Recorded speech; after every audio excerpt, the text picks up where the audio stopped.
So, like I said, today, first thing first, go ahead and start working on the article. Cohen Collier is a dedicated teacher,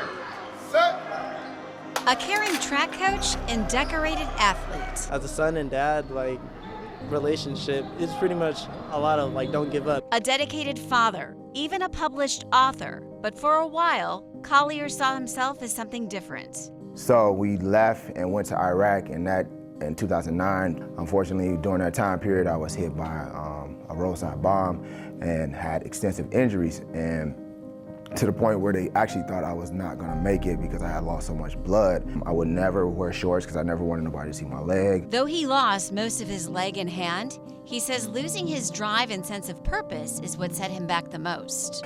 The first low point is the very first time I tried to get up and walk, and I couldn't stand up. I couldn't stand up and walk, and I remember just crying my eyes out. So when my wife finally noticed it, she kind of was like, you need to go sit down and talk with somebody. And it wasn't until and it was also during the time that she was pregnant with my last son, because I was so worried about how my son was going to view me as far as with the injuries and things like that. And she kind of helped too. She was like, he's only gonna know you as you. Collier went to therapy twice a week. He graduated from the University of Akron with a degree in education, and it just so happened his alma mater, Maple Heights High School, needed a history teacher at that time. And 10 years later, Collier has turned his pain into purpose. I do so many different one-on-one sessions, and like I said, most of the time it's just kids want to vent. Get in the class to see how you can. I'm like, trust me, if you look at your life, you got way more ups than you got downs.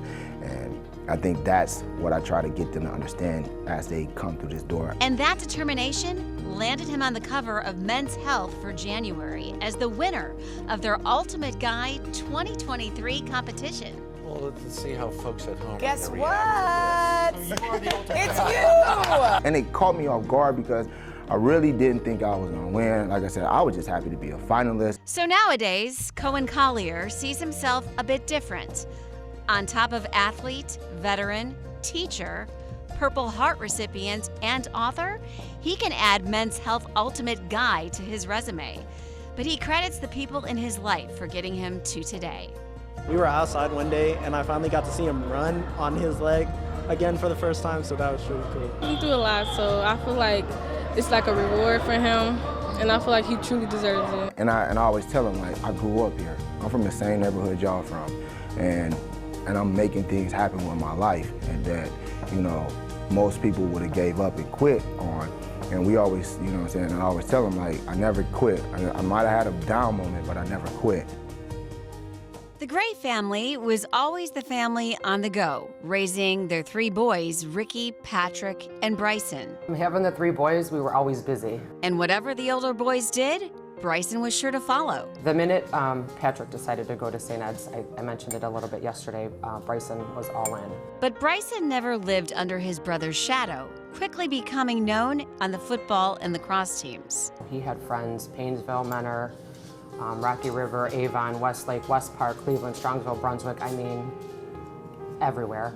And that's why the grief of losing him is so hard to understand. I've often said, you know, we tend to empathize with people, but it doesn't scratch the surface. Completely blindsided. That's the first death by suicide of any current student in St. Ed's history, so in 75 years. Bryson took his own life last April, leaving his parents, Tara and Sean, stunned, and his principal unsure at first where to turn. It's not like one little thing, it's like everything you can relate to you know, missing Bryce. I think that is the hardest day that I've ever experienced, and it's probably the hardest day I'll ever experience. But Bryson was known for encouraging others, something his family and friends know is carrying them through their grief still today. The opportunity to talk about mental health. The Gray family is now working with St. Ed's to introduce mental health training for the staff, students, and their families. Our entire faculty and staff went through mental health first aid training, and youth mental health first aid training is designed to do a lot of that too, to help first for people who are not mental health professionals to recognize the signs and symptoms of someone who's in a mental health crisis. And then secondly, to essentially train them how to react and how to provide support. Support to encourage conversations that could save a life and to continue the life legacy of Bryson Gray. The lacrosse teams for high schools all the way to Cincinnati, Elder, I believe, they were putting number 5 on their helmets, the colleges. I do have his ashes, so he's always close to me in my heart here. We sometimes have a Blue Jay that visits us. Blue was his favorite color. And I think for this senior class, their legacy will be honoring Bryson through the ways that they support one another and the way that they'll support generations of students to come at St. Ed's. We're not clinicians, we're not therapists, we're not counselors, we're not doctors. We are people who are touched by mental health in one way or another. Kimberly Carter is a mother who knows firsthand the struggles people who come to the National Alliance of Mental Health face. On his 21st birthday, he decided to go off all of his medications.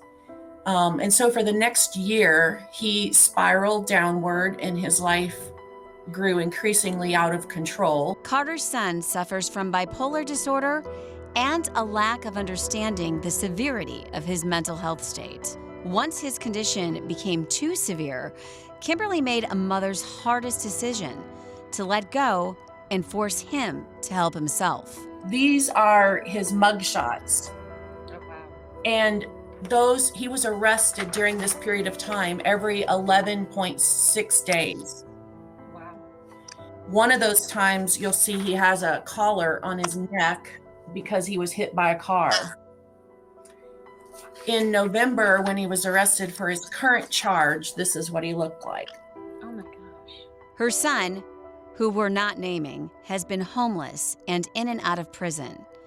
Kimberly uses her pain to try and help others through mental health education. And that's my passion. That's why I do the work that I do with NAMI, because advocacy, policy change, changing laws, getting to the root cause is so important to me. Specifically, NAMI Geauga County also offers services for veterans with PTSD, addiction treatment, even legal representation for someone in a legal crisis that struggles with their mental health. Because if left unchecked, all these scenarios can lead to someone taking their own life. It's not hypothetical, it's not theory. I didn't go to school to learn about this. I am living it.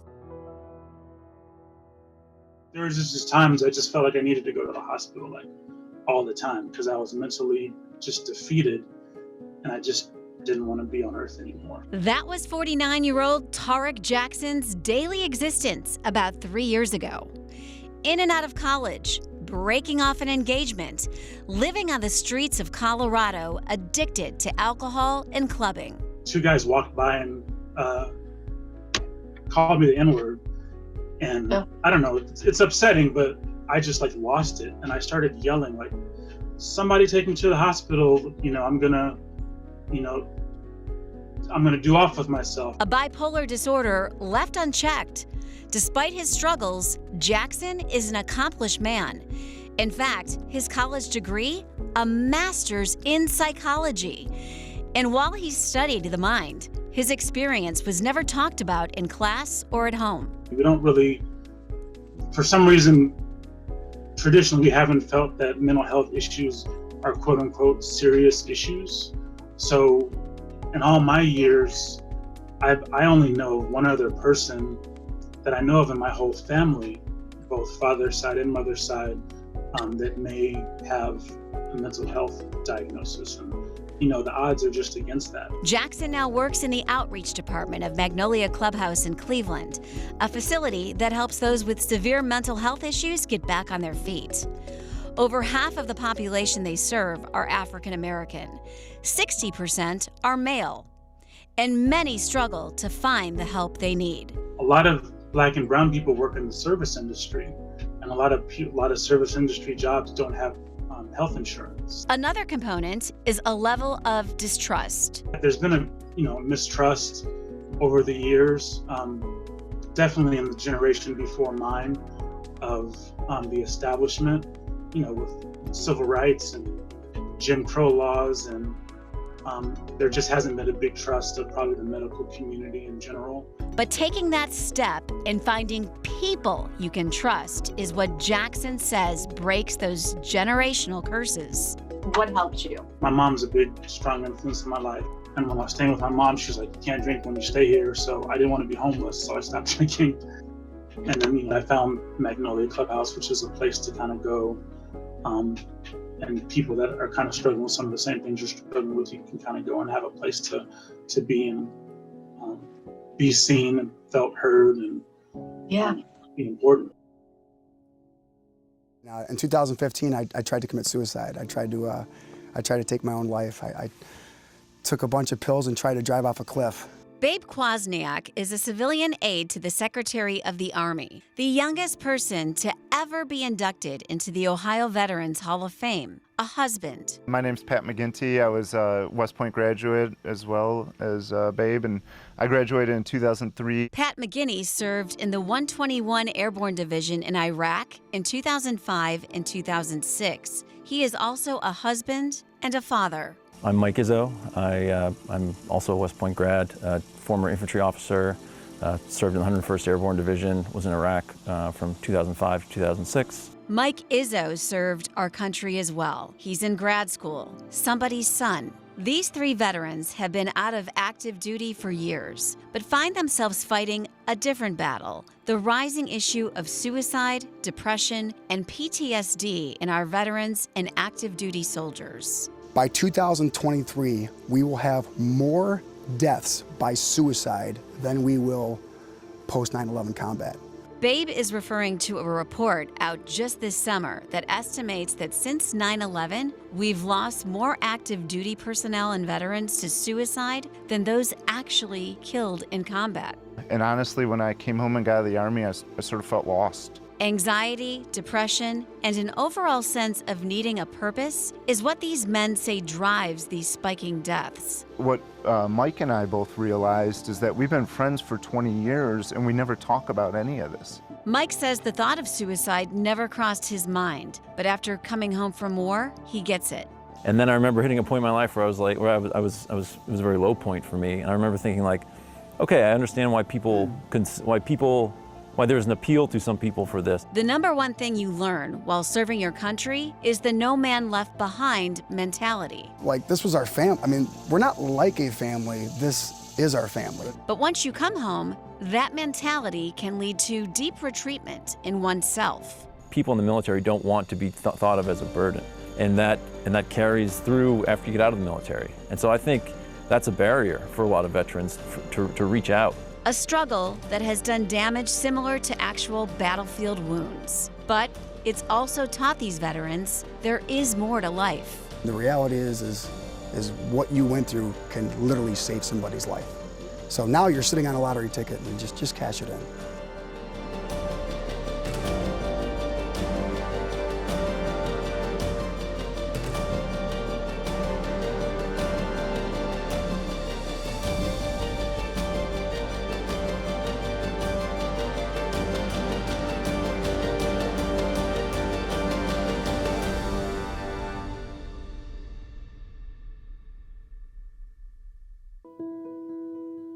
When we see our students and kids struggle, we want to find them help.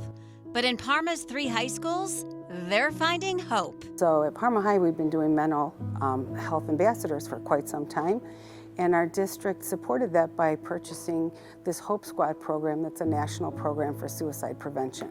The Hope Squad consists of several students at each school, 15 at Parma Senior High, who meet monthly to share ways to encourage others, spot problems, and find help. They follow the Hope Squad model, developed first for a school in Utah in the 90s after a high school principal became physically ill once he heard of a student's suicide. The unique part about it, the way it uses the students. What they do is they go out into the building. They help us monitor our social media. So if somebody's in need on social media, they would let us know. If somebody's sitting by themselves or crying in the hallway, our Hope Squad members go up and they talk to them.